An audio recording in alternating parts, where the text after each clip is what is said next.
ध्रुव प्रहलाद ने भजन न छोड़ा, ध्रुव प्रहलाद ने भजन न छोड़ा, अपने प्रभु से नाता जोड़ा, अपने प्रभु से नाता जोड़ा।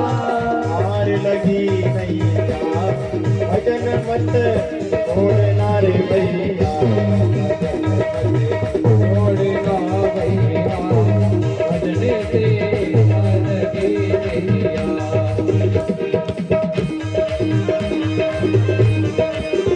थोड़ा ताली बजा कर गाओ।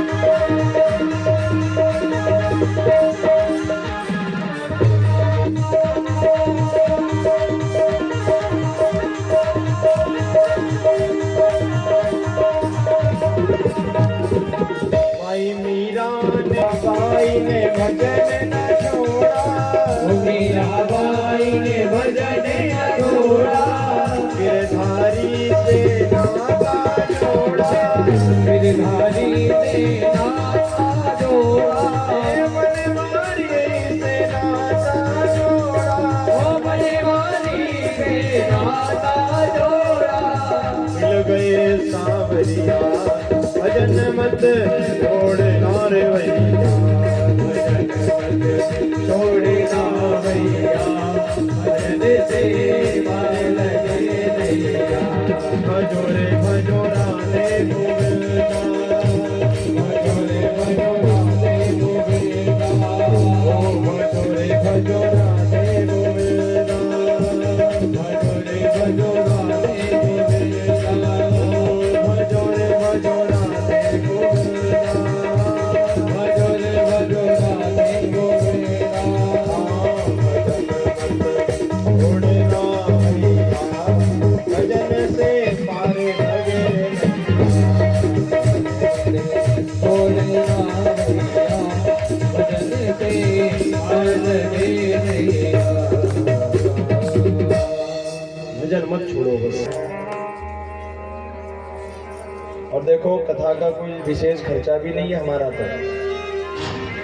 केवल आपको ये व्यवस्था लगाओ, कुछ साथ हमारे चलते हैं, 2 पंडित जी रहते हैं, 3 कलाकार, कैमरे वाले भैया, आपकी फोटो मोटो अच्छी आ जाए जरा, ये सब व्यवस्था है। और ये सब व्यवस्था 1.5 लाख में सब आ जाती है। बोलो राधे राधे।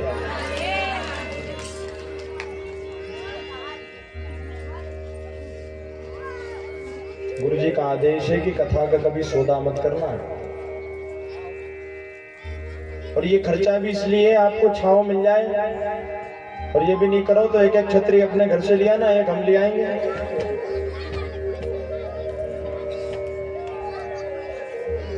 ये सब आवश्यकता की चीजें हैं ताकि सुनने में मन लगे, साज श्रृंगार अच्छा हो, देखने में अच्छा लगे। ये आप लोगों के लिए सब। आगामी कथा होशंगाबाद के समीप रहेगी, और दिसंबर में अंत में या अथवा तो जनवरी के प्रारंभ में एक यात्रा हमारी नेपाल की भी है। किसी को ले नहीं जा रहे हैं, कथा करने जा रहे हैं, बस उधर की जजमान है। हाँ, घूमने कभी चलना हो तो फिर कभी विचार करके आपको बताएंगे। अब हम तो सब करके ही हैं। अपना अपना खर्चा रखो जेब में, आगे हम हो जाएंगे और बस अपने अपने खर्च से घूम के सब हो जाओ। व्यवस्था सब हम करवा देंगे वहां। बोलो राधे राधे। सब खाना पीना रहना सब फ्री, उधर के जजमान है सब। इधर से तो केवल ट्रेन में बैठ के जाना है, घूमना है, दर्शन करना है, वापस आना है। और नेमावर में नर्मदा के तट पर रेवा सेवा समिति की तत्वाधान में मां रेवा अन्न क्षेत्र सदाव्रत सेवा के निमित्त एक आश्रम निर्माण का भी चल रहा है। उसके लिए कुछ भूमि तो हमने आप सबके थोड़े थोड़े सहयोग से ले ली है और अभी कुछ और भूमि उसके लिए लेना है। उसमें गौशाला और परिक्रमा वासियों के लिए सदाव्रत सेवा, जो वृद्धजन वहाँ निवास करेंगे उनके रुकने की व्यवस्था, अमावस्या पूर्णिमा को भंडारे की व्यवस्था और जो बाहर से यात्रीगण आते हैं उनके निवास की व्यवस्था वहाँ रहेगी। तो उस निमित्त भी जो सहयोग करना चाहे, प्रदान करना चाहे, वो उस निमित्त भी आप हमको सहयोग प्रदान कर सकते हैं। 500 रुपये फिट के हिसाब से वहाँ भूमि दान अभी लिया जा रहा है। 40 बाई 70 की भूमि वहाँ अभी ली जा चुकी है और थोड़ी सी लेना है ताकि व्यवस्थित आश्रम बन जाए। और ये आश्रम जब हम नेमावर में स्टैंड से थाने की तरफ जाते हैं, नीचे वाले रास्ते से, तो चित्रांश स्कूल के बगल में ही एक प्लाट छोड़ के आम के वृक्ष लगे हुए 4-5, बस वही जगह है। वहाँ एक लोहे का गेट लग चुका है। अभी कुछ ही समय पश्चात वहाँ का भूमि पूजन भी होना है। एक बड़ा पोस्टर लग जाएगा ताकि जो बाहर के लोग आते हैं उनको समस्या ना हो, दिक्कत ना हो। और महीने में एक बार वहाँ सत्संग का आयोजन भी रहेगा। वो सब निस्वार्थ निःशुल्क सेवा रहेगी। बस हमारा जीवन यही है, कथाएं करना, सब लोगों से थोड़ा थोड़ा इकट्ठा करके धर्म में लगाना, बस इसमें जीवन निकालना है। ये हमारे जीवन का लक्ष्य भी है।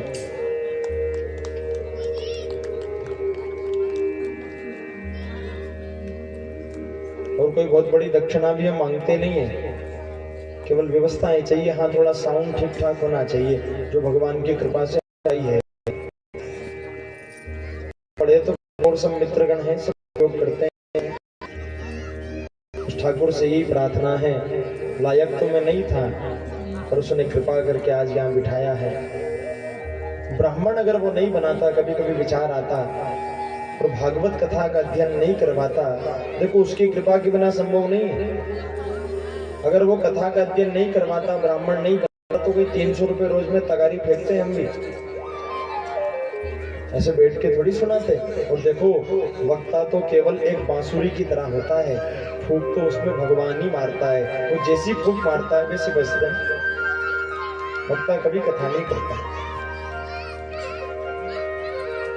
64वीं कथा आज यहाँ पर विश्राम होने जा रही है। 2016 से इस यात्रा को हमने प्रारंभ किया है और 22 चल रहा है। कितने हो गए? 7 साल।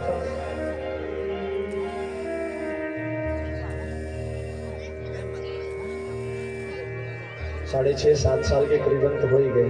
2016 अंत कुंभ में हमने सबसे प्रथम कथा करी थी, वहां से जो संतों का आशीर्वाद मिला। तो आज ये 64वीं कथा आपके सामने भगवान को समर्पित हो रही है। ठाकुर जी से भी यही प्रार्थना, प्रभु ज्यादा बड़ी व्यवस्था भी मत देना, बस इतनी व्यवस्था दे देना कि जीवन में कथाएं करते रहें और व्यासपीठ से ही करते करते प्राण भी निकल जाए, कहीं भोगना नहीं पड़ेगा।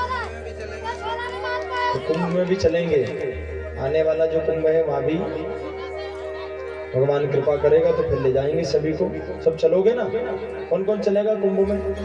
अभी 7 साल है, 4-5 साल है। 27 से 26 में आएगा, 28 में आएगा उज्जैन कुंभ में। अरे तो जीवन रहा तो चलेंगे, जरा साहस तो रखो, इतना क्यों सोचो। लोग तो प्लानिंग करते हैं कि इतना पैसा इकट्ठा हो जाएगा तो वहां प्लाट लेंगे, वहां जमीन खरीदेंगे। अरे अपना प्लाट तो भगवान के बगल में ही है, कहीं जाने की जरूरत नहीं, आवाज दी और तत्काल हो जाएगा, वो हाजिर तत्काल हो जाएगा।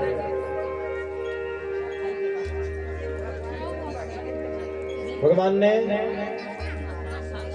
नारद जी का भी संकल्प पूरा किया, पौंड्रक का वध किया। अब इधर बड़ी सुंदर कथा सुखदेव जी ने सुनाई, ध्यान से सुनना। कृष्ण स्यासीत सखा कश्चिद ब्राह्मणो ब्रह्मवित्तम विरक्त इंद्रियार्थेषु प्रशांतात्मा जितेंद्रियः। बड़ी सुंदर कथा सुनाई सुदामा जी की। देखो सुदामा जी की कथा जैसे ही आती है लोग रोने लग जाते हैं। अरे रोने की कथा नहीं है, बहुत समझदारी और सीख की कथा है। हाँ, दुख तो सुदामा जी ने भोगा, पर देखो बाद में मिला क्या परमानंद। क्या कहते हैं सुखदेव जी, भगवान की जब हम स्तुति करते हैं ना, तो स्तुति में हम बोलते हैं शांताकारम भुजगशयनम। और जब सुदामा जी के बारे में लिखना शुरू किया सुखदेव जी ने, तो क्या लिखा? प्रशांत आत्मा जितेंद्रिय। एक कद्दी ऊपर बिठाया सुदामा जी को भगवान से, एक विश्लेषण ज्यादा लगाया। ये तो शांताकार है और सुदामा जी प्रशांत आत्मा है। कभी किसी से कुछ मांगा नहीं, घर में एक धोती है, वो भी 3 जगह से फटी हुई है, पर मन में संतोष है। जब आवे संतोष धन सब धन धूरी समान। संतोष का खजाना जब मिल जाता है ना, तो फिर ये सब धन तो समाप्त हो ही जाता है, पर ये मन में संतोष आने के बाद सब नश्वर लगता है। इनकी धर्मपत्नी नाम है सुशीला, यथा नाम तथा गुणा। जैसा नाम वैसा ही काम है, परम सुशील है। कभी कोई साड़ी की डिमांड नहीं करी। एक साड़ी है, 5 जगह से टाके लगे उसमें। 4 बच्चे सुदामा जी के, तन पर केवल एक कोपीन है, ज्यादा कोई बहुत बड़ा वस्त्र नहीं, और कभी भगवान से कुछ नहीं मांगा। लोग कहते हैं सुदामा जी ने वो चने खा लिए थे तो उनको गरीबी भोगना पड़ा। अरे ऐसा नहीं है। एक बार जब कोई महात्मा जी, सुदामा जी और भगवान कृष्ण जब आश्रम में पढ़ाई करते थे, संदीपनी आश्रम में, तब कोई महात्मा जी भिक्षा लेने के लिए आए, पर एक मुट्ठी चने थे आश्रम में। तो माता जी ने मना कर दिया, बाबा आश्रम में कोई व्यवस्था नहीं है। महात्मा जी ने दिव्य दृष्टि से देखा और श्राप दे दिया कि वो चने रखे एक मुट्ठी, वो चने जो भी खाएगा उसको भयंकर गरीबी प्राप्त होगी। और ये बात सुदामा जी ने सुन ली, फटाफट दौड़ के गए, चने उठा करके कमर में बांध ली, कहीं मेरा मित्र नहीं खा जाए इसको। जंगल में गए, बरसात में उनको याद आ गई चने बंधे हैं, तो बरसात की आड़ में वो चने ग्रहण कर लिए। क्यों? क्योंकि मैं ब्राह्मण हूँ, मैं गरीबी भोग सकता हूँ, पर ये द्वारिकाधीश बनेगा आगे जाकर के। मेरा मित्र गरीब नहीं होना चाहिए, मैं गरीब हो जाऊं चलेगा। ये दोस्ती, ये मित्रता।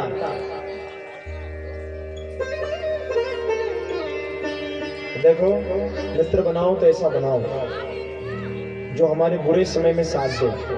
अच्छे समय में तो अपने भी साथ देते हैं, बुरे भी साथ देते हैं, और बुरे समय में जो साथ दे वो अपना है। जेब में लाखों रुपए हो ना, तो दुश्मन भी दोस्त होता है, और जेब में जब फूटी कोड़ी नहीं हो तो अपने भी दुश्मन हो जाते हैं। सब पैसे की माया है। पैसे बिन बाप कहे पूत तो कपूत भयो, पैसे बिन भाई कहे काहे को मेरो भाई। पैसे बिन नारी कहे निकट्टू के पाले पड़ी, पैसे बिन सास कहे काहे को जमाई है। कहे कबीर दास पैसा रखो हमेशा पास, पैसे बिन किसी ने कफन भी ना पाई है। ये पैसे की महिमा है। पैसा है तो सब अपना, पैसा नहीं है तो कोई अपना है। चलो प्रेम से राधे राधे। तो सुदामा जी की कथा शिक्षा देती है, मित्रता करो तो ऐसी करो, गरीबी भोगी, पर कृष्ण से कुछ मांगा नहीं। सुशीला जी ने कहा कि जाओ जरा आप जाकर के दर्शन तो करके आओ। तो सुशीला जी ने जानबूझ करके अलग अलग घरों से चावल मांग करके लाई और ऐसी पोटली बना के दी जो 4 जगह से सिली हुई हो। क्यों? क्योंकि ये द्वारिका पधारेंगे और द्वारिकाधीश ने कभी पूछ लिया सुदामा तो कैसा है, तो सुदामा जी एक ही बात कहेंगे कि मेरे से ज्यादा सुखी तो दुनिया में कोई नहीं है। पर उनको पता कैसे चलेगा कि इसके घर में एक चावल का दाना नहीं, इसलिए 4 घर से मांग के लाई, पोटली बना के दी कि पोटली को पता तो लग जाए जोड़ी है। ऐसे है सुदामा यात्रा प्रारंभ की। 6 महीने में धीरे धीरे धीरे धीरे सुदामा पहुंचे। भगवान ने रास्ते भगवान ने रूप बदल के आए, पार करवाई, घर में बिठाया और जी द्वारिका में पहुंचे। भगवानों ने बिठाया में। कहां से बाबा? बोले अंदर करके ना दो, ब्राह्मण ने आया है। तब सभी सैनिकों ने जाकर भगवान ने कहा शीश पान जगत पे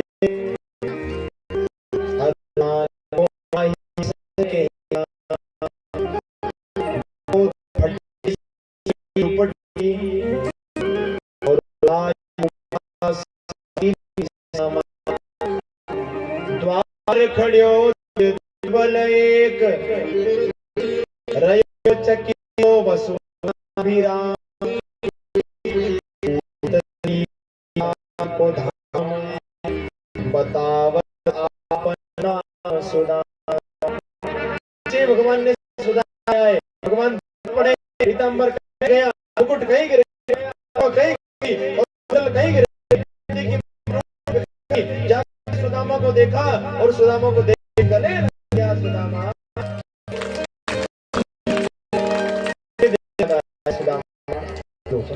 भगवान ने हाथ स्वयं नीचे ने कहा मन कैसे सम्मान करना चाहिए। नीचे ब्राह्मण कौन? जन्म से कोई ब्राह्मण जनेऊ धारण है, जो धारण है, मस्तक पर जो तिलक है, बात है।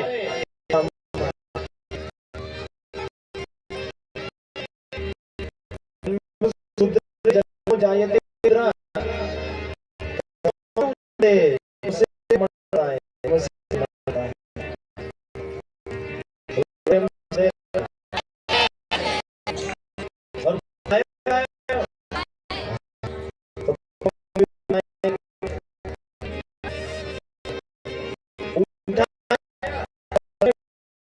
जिसे हो गया देख करुणा करके धीरो अपराध को हाथ छो नहीं के सौंप सुदामा के धुला दिए। सुदामा पैर में लगे। भगवान ने अपने दांत से कांटे निकाले। पुराने मित्र मिलते तो बड़ी बातचीत होती है। भगवान कृष्ण और के भोजन करने के बाद बड़ी बात करने लगे। भगवान ने कहा क्यों सुदामा देते थे नहीं किया? भैया कर बताए अच्छा नाम है भाभी जी हमारी, आपकी भाभी का नाम है सुशीला। गलत बुलाया भैया, वो तो सही हो गया। अब क्या करें, कोई पता नहीं था। अच्छा किया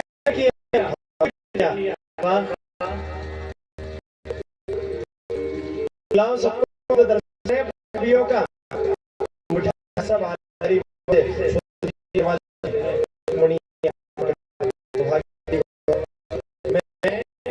आपको प्रणाम करता हूँ सौभाग्यवती। मैं मित्र वृंद को प्रणाम करती हूँ सौभाग्यवती। मैं आपको प्रणाम करती हूँ सौभाग्यवती। तो सुदामा जी आशीर्वाद देना शुरू किया। सुदामा जी बोलते सौभाग्यवती भव, सौभाग्यवती भव, सौभाग्यवती भव, सौभाग्यवती भव, सौभाग्यवती भव, सौभाग्यवती भव। 10-20-50 को आशीर्वाद दिया। इधर आओ, भगवान को बुलाया।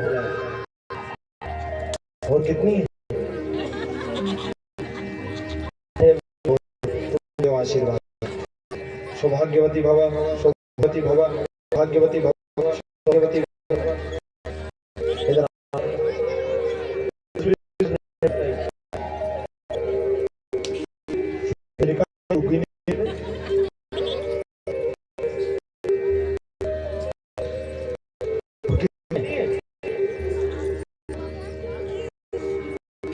ये सब आपकी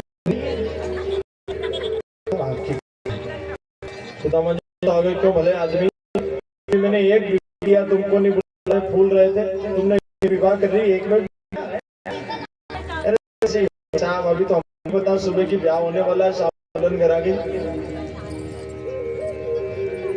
फिर सुदामा जी लगे सौभाग्यवती भवा, सौभाग्यवती, सौभाग्यवती भवा।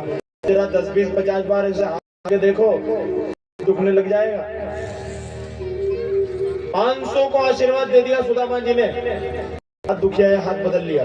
सौभाग्यवती भवा, सौभाग्यवती भवा, सौभाग्यवती, सौभाग्यवती भवा, सौभाग्य। सुदामा जी को आशीर्वाद चला हो रहा है, छोटा किया।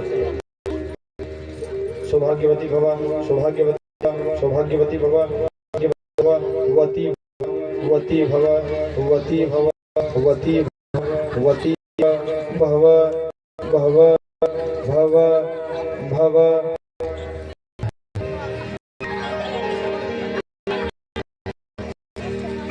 भैया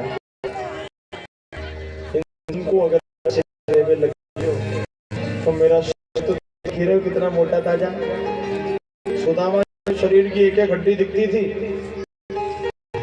इन सबन को आशीर्वाद लगे हो तो मेरे शरीर उठा लिए 4 दिन की आवश्यकता लगी।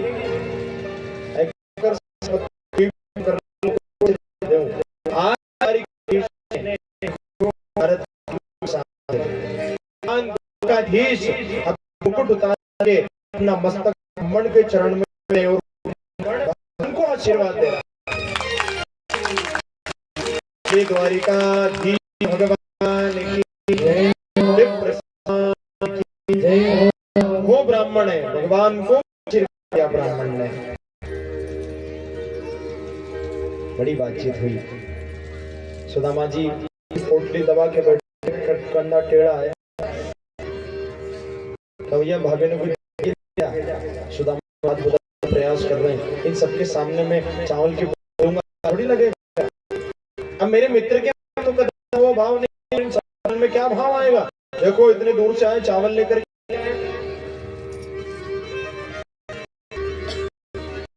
तो सुदामा जी भगवान ने पगड़ी उठाई और फोटो देखने लगे। वारे माँ तेरे घर ताबूत नहीं कहता है कि मैं संसार के आदमी।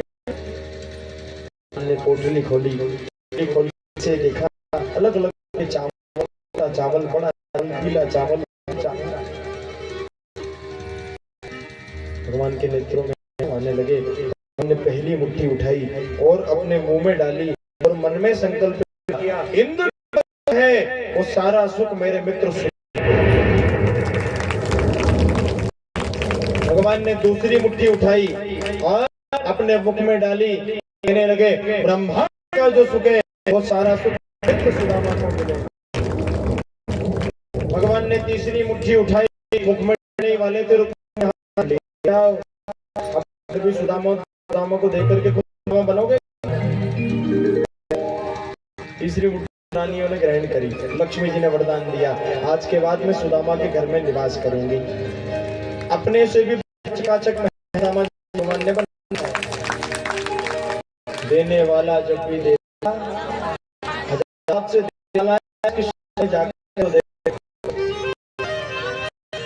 रात्रि सुदामा जी ने काम किया और इधर चकाचक पूरी व्यवस्था हो गई साहब। महल जी दुबली पतली थी, ऐश्वर्य का वरदान दिया, खा पी के हो गई। आसपास सुदामा जी तुझे या कुटिया महल करके डर गए। यहाँ थी टूटी महल खड़े,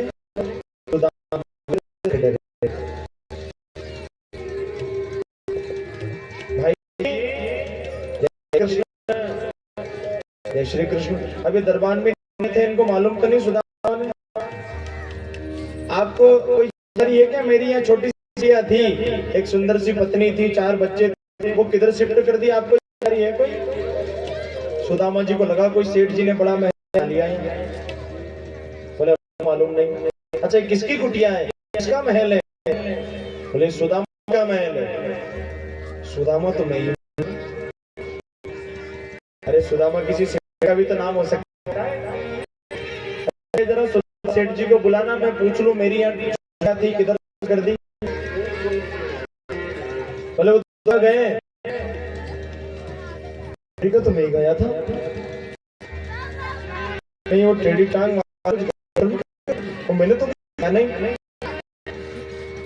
मैंने मांगे थी मिले भीख, कुछ मांग भगवान, और जिससे मांगे वो भगवान ने सब।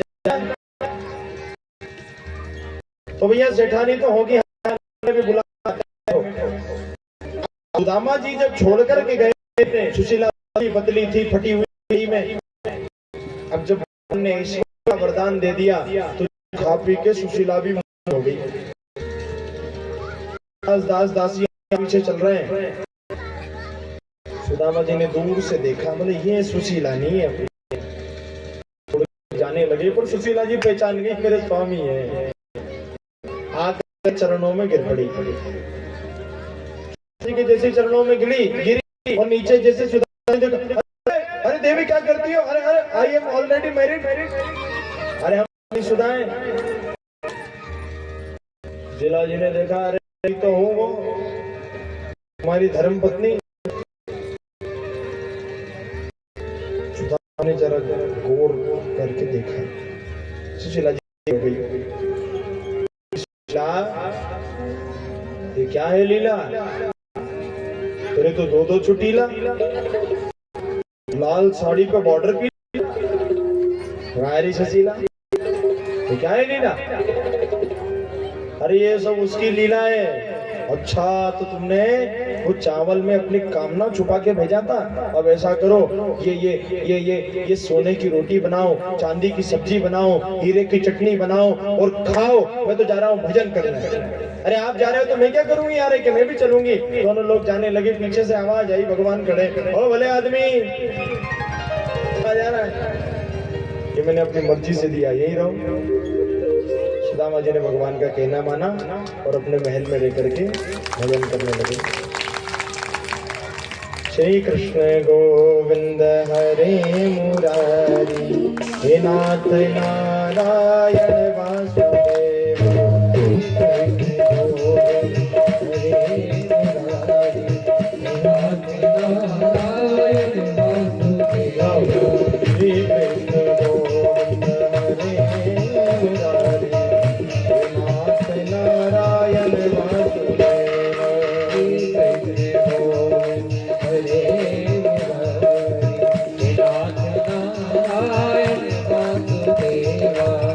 नाथ नारायण वासुदेव, हे नाथ नारायण वासुदेव, हे नाथ नारायण वासुदेव, हे नाथ नारायण वासुदेव।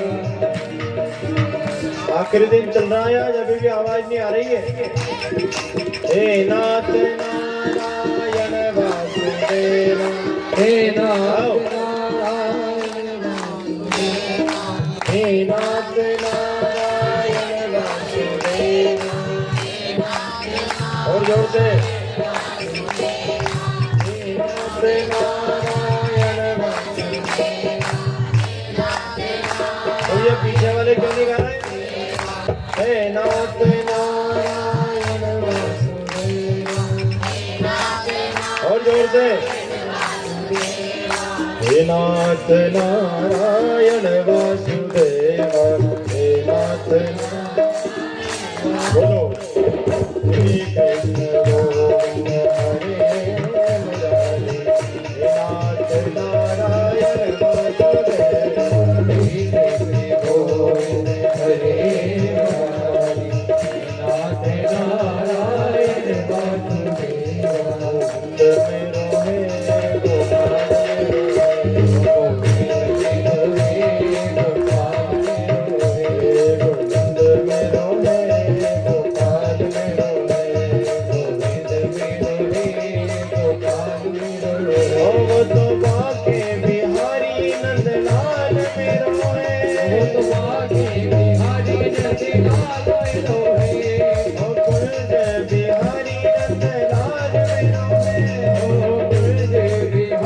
नंद लाल मेरो है रमण बिहारी गोपाल मेरो है रमण बिहारी गोपाल मेरो है गुण बिहारी नंद लाल मेरो है गुण बिहारी नंद लाल मेरो है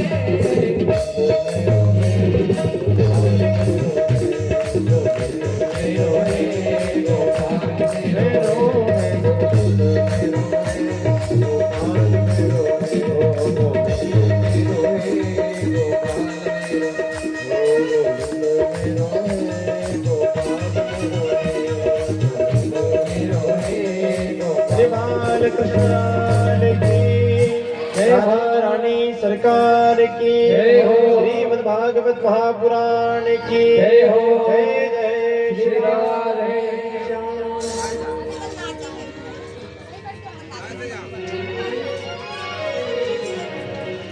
इस प्रकार सुदामा जी को धन्य करके आगे सुखदेव जी वर्णन करते हैं।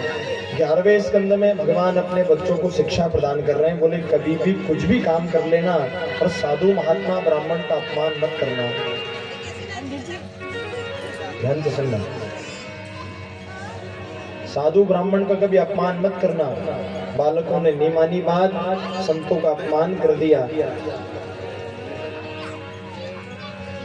संत बैठ करके तपस्या कर रहे थे, मजाक मजाक में जाकर के पूछ लिया, बाबा ये सांब के पेट में क्या है? सांब भगवान का पुत्र था, बड़ा सुंदर दिखता था, तो उसको साड़ी पहना करके और पेट में कपड़ा बांध के संतों के पास गए। संत ने देख लिया मजाक करता है, श्राप दे दिया, इसके पेट में से एक मूसल निकलेगा जो पूरे यदुवंश का नाश कर देगा। कपड़ा हटाया, लोहे का एक मूसल निकला, उसको पीस करके समुद्र में फेंक दिया। वो सारा कण जो था आकर के समुद्र के किनारे इकट्ठा हो गया और एरका नामक घास बन गया। आपने एक वो घास देखी होगी जो बिल्कुल बहुत तेज आती है, उसे हाथ घुमाओ तो हाथ कट जाता है, ऐसी घास थी वो एरका। यदुवंशी शराब के नशे में उसी समुद्र के तट पर गए जहां ये एरका नामक घास लगी थी। नशे में घास उठा करके एक दूसरे को मारने लगे, सब मर गए। बलराम जी पहले शेषनाग जी का अवतार धारण करके समुद्र में जा चुके थे। और लोहे का पिंड जब घिसा तो इतना सा टुकड़ा बच गया था, उसको ऐसे ही फेंक दिया।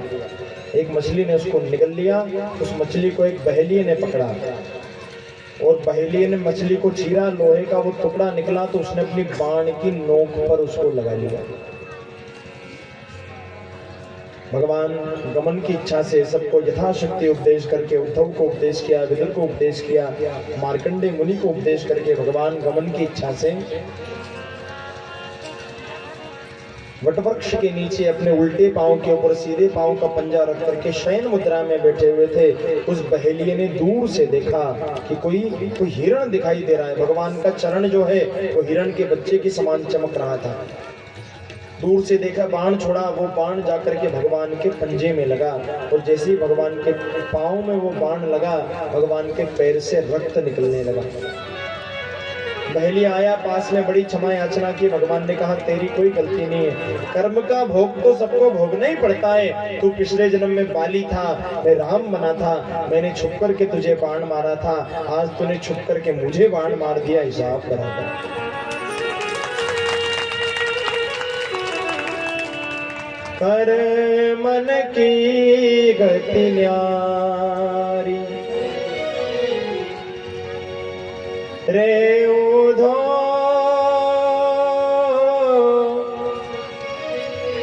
कर मन की गति न्यारी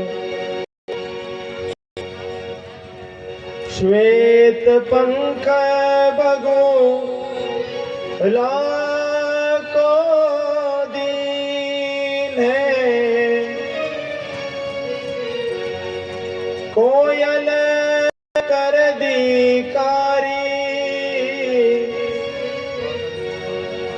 कर मन की गति न्यारी नील जल नदियों में बहता सागर कहीं भी दिखारी रे उधो कर मन की गतियारी। 1 करोड़ जन्म लेने के बाद भी आपको कर्म का भोग भोगना पड़ेगा, इसलिए कर्म बड़ा सोच समझ के करो। कोई गलत काम नहीं हो जाए, किसी का दिल नहीं दुख जाए, किसी को कष्ट नहीं हो जाए, किसी की आत्मा में ठेस नहीं लग जाए। भगवान के पैर में से रक्त निकलने लगा, भगवान का शरीर आकाश की ओर बढ़ने लगा। सारे देवता हाथ में फूल लेकर के खड़े, भगवान हमारे घर आएंगे, भगवान हमारे घर आएंगे, भगवान हमारे घर आएंगे, भगवान स्वर्ग में आएंगे, भगवान गोलोक में आएंगे, भगवान ब्रह्मलोक में आएंगे, भगवान शिवलोक में आएंगे। और भगवान का शरीर मध्य आकाश में पहुंचा, और जैसे ही पहुंचा भगवान के शरीर से दिव्य तेज निकला, सबकी आंखें बंद हो गई और वो तेज आकर के साक्षात श्रीमद् भागवत जी में समाहित हो गया। बोले श्रीमद् भागवत महापुराण की जय हो। भगवान कहीं नहीं गए, आकर के भागवत के रूप में विराजमान हो गए। इसलिए भागवत जी को भगवान का वांगमय स्वरूप कहा जाता है। कहीं नहीं, भगवान हमारे सामने ही बैठे हैं। राजा परीक्षित से सुखदेव मुनि अंतिम प्रश्न करने जा रहे हैं। राजन, तुमने 7 दिनों में अनेक प्रश्न हमसे पूछे, एक प्रश्न हम आपसे पूछते हैं, क्या तुम मरोगे? क्या पूछा? क्या तुम मरोगे? राजा परीक्षित जी ने उत्तर दिया, मैंने जन्म ही कब लिया तो मैं मरूंगा। बस राजन, बस तुम्हारा मोक्ष हो गया। जिसको ये ज्ञान हो गया कि मैं शरीर नहीं आत्मा हूं, वो तो जीते जी मुक्त हो गया। राजा योग की शिक्षा दी, योग के माध्यम से सुखदेव जी ने राजा परीक्षित के जो प्राण थे वो मस्तक पर चढ़वाए, और मस्तक पर प्राण चढ़ा करके राजा की ज्योति परमात्मा में लीन हुई। तक्षक नाग आया, राजा के 5 भौतिक शरीर को डस करके नष्ट किया। ब्राह्मण का श्राप भी पूरा हुआ और राजा परीक्षित जी को मुक्ति प्राप्त हुई, मोक्ष मिला। श्री कृष्ण गोविंद हरे मुरारी, हे नाथ नारायण वासुदेव।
श्रीमद् भागवत महापुराण की जय जय श्री राम।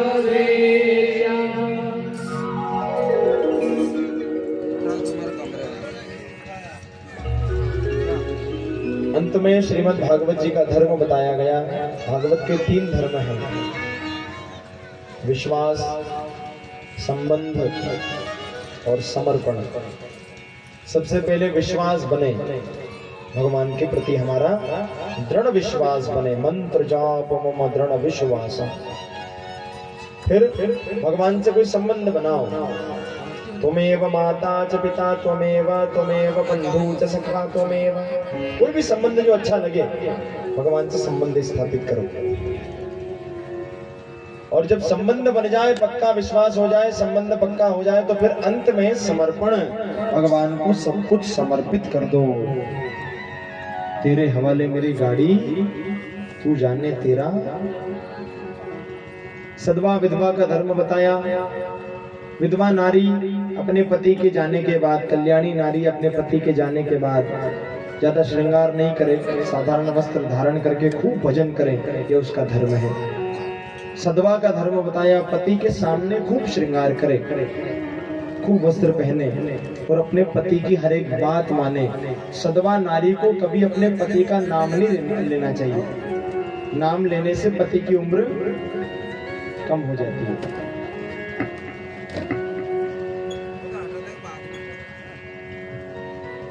इधर तो नहीं लेते नाम, लेते लेते नहीं लेते। इसको देखो जरा,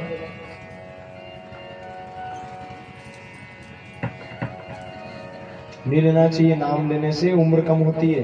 हाँ, कीर्तन में कोई नाम आए तो वो पति का नहीं, भगवान का नाम है। जैसे हम कीर्तन गा रहे हैं, राम राम बोल रहे हैं, तो राम किसी का पति का नाम नहीं हो सकता है, तो ये भगवान का नाम है। यहाँ छूट है, घर में नहीं लेना चाहिए, पति के सामने नहीं लेना चाहिए। और एक जगह कीर्तन चल रहा था, एक कथा की बात, तो पंडित जी गा रहे थे, कालिया मर्दन कंस निकंदन देव की नंदन तब शरणम। अब एक माता राम कीर्तन नहीं बोले, एक मैया कीर्तन नहीं बोले, क्यों? उसके पति का नाम देव की नंदन। पंडित जी गा रहे हैं, कालिया मर्दन कंस निकंदन देव की नंदन तब शरणम। अब आधा बोले, कालिया मर्दन कंस निकंदन, चुप हो जाए, देव की नहीं बोले। पंडित जी एक दिन हो गए, 2 दिन हो गए, रोज रोज कीर्तन गाते, एक ही गाते, और ये क्यों बोल रही है सामने वाली? अब उसकी तरफ इशारा करते, बोलो, कालिया मर्दन कंस निकंदन देव की नंदन तब शरणम। अब आधा ही बोले, पूरा नहीं बोले, क्योंकि पंडित जी ने एक दिन पहले ही बताया था कि पति का नाम लेने से दोष लगता है। पंडित जी को बड़ा बुरा लगता कि जब कोई कीर्तन सब गा रहे, ये क्यों नहीं गा रही? पंडित जी ने अगले दिन ठान के आए, कुछ भी हो जाए उसको तो गवा के ही मानेंगे आज। वो फिर आगे आके बैठी, पंडित जी ने फिर शुरू किया, कालिया मर्दन कंस निकंदन। आप क्यों नहीं बोल रहे? बोलो बोलो जल्दी, कालिया मर्दन। अब जब नाम ले दिया तो बोलना ही पड़ा, और कितना गजब का बोली वो। पंडित जी गा रहे हैं, कालिया मर्दन कंस निकंदन देव की नंदन तब शरणम। बोलो, कालिया मर्दन कंस निकंदन देव की नंदन तब शरणम। अब बार बार उसकी तरफ जब इशारा किया तो पंडित जी तो गा रहे हैं, कालिया मर्दन कंस निकंदन देव की नंदन तब शरणम। और वो क्या बोली? बोले, कालिया मर्दन कंस निकंदन चंपा के पापा तब शरणम। उसकी एक बेटी, उसका नाम चंपा, पति का नाम नहीं लिया, कीर्तन भी बराबर हो गया। तो यहाँ अगर कोई नाम आया तो ये भगवान का नाम है, बाहर छूट नहीं है, यहाँ छूट है। एक जगह कीर्तन चल रहा था, वो पतित पावन सी। अब ये कीर्तन में गड़बड़ क्या हो गई? पति एक माताराम बैठी थी, मैया बैठी थी, उनके पति का नाम सीताराम। बोले राजा राम पतित पावन सीताराम। पंडित ने जो बार बार इशारा किया, महाराज व्यास जी ने जब बार बार, तो वो भी बोली, और कितना गजब बोली। पंडित जी बोल रहे हैं, रघुपति राघव राजा राम पतित पावन सीताराम। अब वो मैया बोली, रघुपति राघव राजा राम पतित पावन। नाम मेरे लिया, कीर्तन भी बढ़िया जम गया। तो यहाँ अगर किसी का नाम हो, यहाँ तो छूट है, भगवान का नाम लेना चाहिए। तो बताया कि पति का नाम कभी नहीं लेना चाहिए, पति के सामने तो लेना ही नहीं चाहिए। आजकल नाम से बुलाने का फैशन हो गया, और कीर्तन में भजन में बैठो तो वो परमात्मा का नाम है। बोलो प्रेम से राधे राधे। श्रीमद् भागवत का यही विश्राम सुखदेव जी वहां से चले गए, राजा परीक्षित जी का भी मोक्ष हुआ, भागवत का धर्म बताया। और अब हम सभी लोग चलें। इस पर पूरा चादर बिछा दो ना, इस पर आधा वो पैर में आएगा, नहीं तो उसको भी हटा दो। आओ जरा भागवत की यात्रा को यही विश्राम करें, 15-20 मिनट जरा फूल होली का दर्शन करें। अच्छा फूल लाए हो? थोड़े से फूल हमारे पास भी भिजवा दो, एक तसले तगारी में भर के। देखो पहले तो जरा भगवान को बुलाओ, एक भजन में भगवान हमारे बीच में आएंगे, फिर हम जरा भगवान के साथ सभी नृत्य करके आनंद लेंगे। आप भी भगवान जी ये कैमरा साइड में कर दो अपना, ऐसा गिरे नहीं। बुलाओगे ना भगवान को सभी जरा उत्साह से। और देखो कोई भी फूल अभी फेंकेगा नहीं, हम जब बोलेंगे तब फेंकना। कोई भी फूल अभी फेंकेगा नहीं, अभी तो जरा भगवान को पुकारो। किशोरी कुछ ऐसा इंतजाम हो जाए, जुबां पे राधा राधा राधा नाम हो जाए, जुबां पे राधा राधा राधा नाम हो जाए। गाना जरा सभी मस्ती में झूमकर श्री राधे राधे राधे श्री राधे, ओ श्री राधे श्री राधे राधे श्री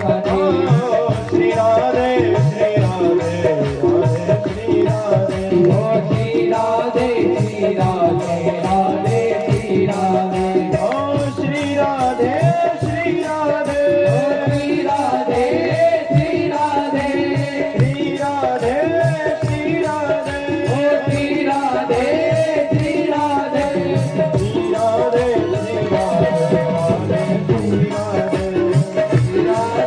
श्री राधे राधे श्री राधे, ओ श्री राधे श्री राधे राधे श्री राधे, ओ श्री राधे श्री राधे राधे श्री राधे।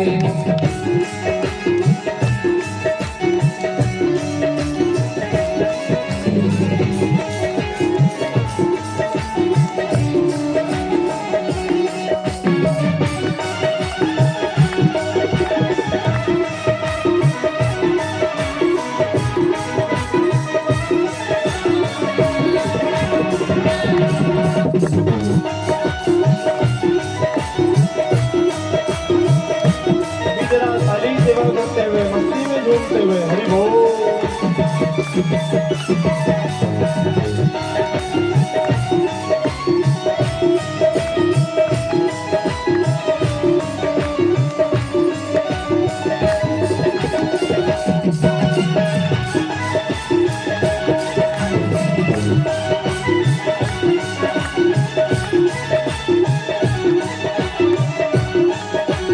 जब गिरते हुए मैंने तेरा नाम लिया है, जब गिरते हुए मैंने तेरा नाम लिया है, जब गिरते हुए मैंने तेरा नाम लिया है, जब गिरते हुए मैंने तेरा नाम लिया है, गिरने न दिया तूने मुझे थाम लिया है, गिरने न दिया तूने मुझे नाम लिया है, जब गिरते हुए मैंने तेरा नाम लिया है, गिरते हुए मैंने तेरा नाम लिया है, जब गिरते हुए मैंने तेरा नाम लिया है, जब गिरते हुए मैंने तेरा नाम लिया है, ना दिया तूने मुझे थाम लिया है, कुछ ऐसा इंतजाम हो जाए। मस्ती में ओ श्री राधे श्री राधे राधे श्री राधे,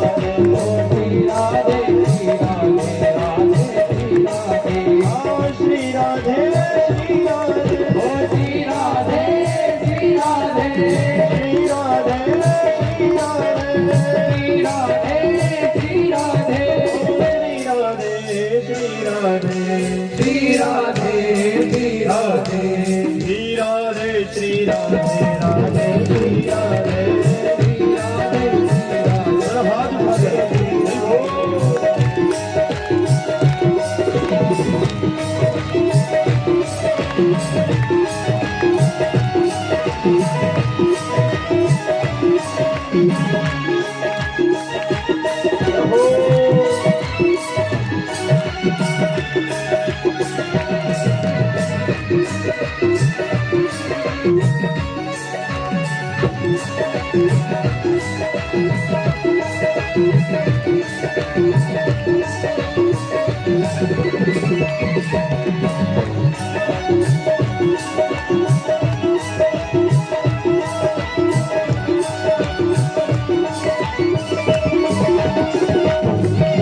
भक्तों पे कृपा करती हो श्री राधे।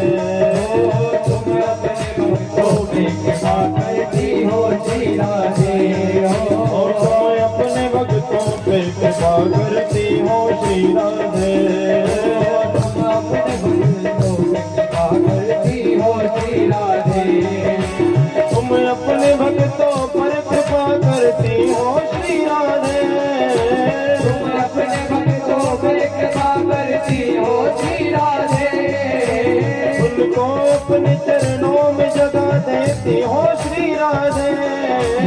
उनको अपने चरणों में जगा देती श्री राधे। तुम्हारे चरणों में मेरा मुकाम हो जाए। तुम्हारे चरणों में मेरा मुकाम हो जाए। श्री राधे श्री राधे केवल देखना ही नहीं, गाना भी है। श्री राधे श्री राधे राधे श्री राधे।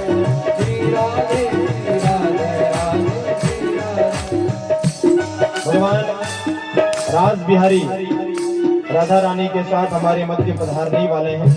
बस द्वार पर ही खड़े हैं, आपकी प्रतीक्षा कर रहे हैं। सभी सखियां जाकर के भगवान को अपने साथ पुष्पों की वर्षा करते हुए। और देखो जरा कम अभी कोई फूल नहीं फेंकेगा, बाद में मिलेंगे नहीं। अभी पूरी रात पूरी होली बची हुई है। थोड़ा सा फूल आप लेकर के सभी स्वागत करते हुए भगवान को लाएं। और बाकी जो बैठे हैं सभी भक्त हाथ उठा करके भगवान नाम का कीर्तन। श्री राधे श्री राधे राधे श्री राधे श्री राधे श्री राधे राधे श्री राधे। श्री राधे श्री राधे राधे श्री राधे। श्री राधे श्री राधे राधे श्री राधे श्री राधे राधे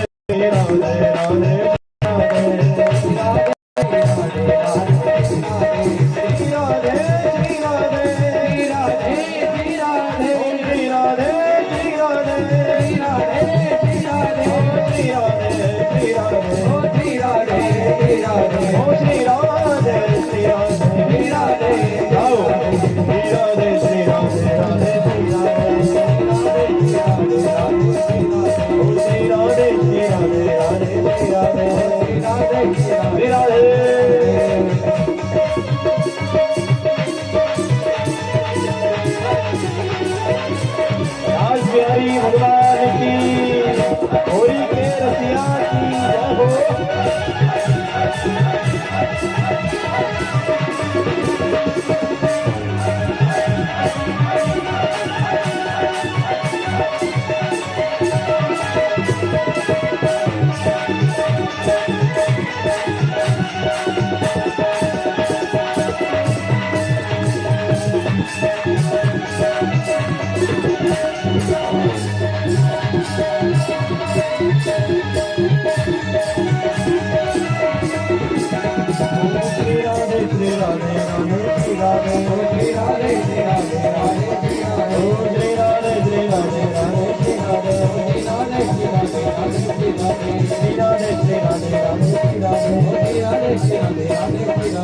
राधा रानी सरकार की, दास बिहारी भगवान की जय हो। जय जय श्री राम। राजधानी कॉलोनी के ठाकुर जी तो बड़े सीधे हैं, कोई नखरा नहीं कर रहे हो। अभी भगवान को नचाने के लिए बड़ा नखरा, भगवान बहुत नखरा करते हैं। पहले उनको खूब मनाओ, जब जाकर के वो थोड़ा ठुमका लगाते हैं। अब पहले भगवान को आप सब इस भजन में नृत्य करने के लिए मनाओ, फिर भगवान हम सबके साथ